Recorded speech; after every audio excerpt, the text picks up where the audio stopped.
Hey there, my name is Vaughan Christie and I'm going to introduce you to aluminium oxide and why it is personally relevant to me. So what is aluminium oxide? Is it some form of metal or something else? This compound is the ionic combination of aluminium-3 and oxygen. The compound is Al2O3, formed by the reaction of two solid aluminium ions and three oxygen ions. A bit of mass there, I know. Aluminium oxide is often found on the surface of aluminium metal, where the oxygen from the air has reacted with the metal and has produced a protective oxide layer. It is also an ionic compound, which means that it's very strong. Oh bro, do you even lift? Aluminium oxide is important to me because it creates a corrosive-free layer on aluminium metal. This means that it can be used to package drinks such as Coke or beer. Aluminium is normally very reactive compared to the reactivity scale, but because the oxide layer is unreactive to these drinks, it protects me from drinking unwanted chemicals swirling around an endangered concoction of Coca-Cola and aluminium. The structural composition of this compound contains ionic bonds. What happens is that the aluminium transfers its electrons to the oxygen and creates a chain consisting of two single bonds and two double bonds. The Al3+ ion has 3 valence electrons, and the O2- ion requires 2 more valence electrons to obtain a full valence shell.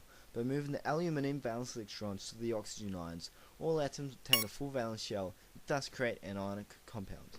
The most common structure that the compound creates can be known as corundum, where the oxygen ions almost close into a hexagonal shape. The molecules will also organize themselves into a trigonal or rhombohedral Bravais lattice, which basically involves a bunch of connected rhombohedral shaped cubes.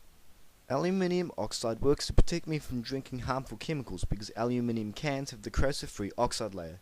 This oxide layer is unreactive to standard drinks due to its strong ionic bonds. The layer is 4 nanometers thick, but protects the metal from weathering and oxidization. We see a similar occurrence with rust, which is iron reacting with oxygen to create iron oxide. However, the rust is nowhere near as strong and falls away to expose more iron. It is also dangerous when taken into the body. Aluminium oxide also replenishes itself, as when scratched off, the underlying metal reacts with the surrounding oxygen to produce this oxide layer, and thus replenishing the layer. Amazingly, this all happens in 100 picoseconds. That's 1 times 10 to the negative 10 seconds.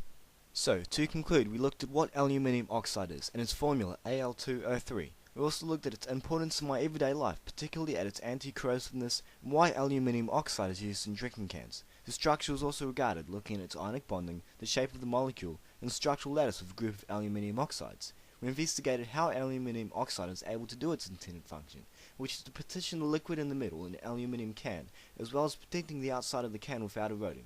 It was found that aluminium can is rather unreactive due to its strong ionic bonds, and replenishes itself by bonding with surrounding oxygen atoms. With that in mind, it is time to say goodbye, and hopefully we have learnt a little something about aluminium oxide.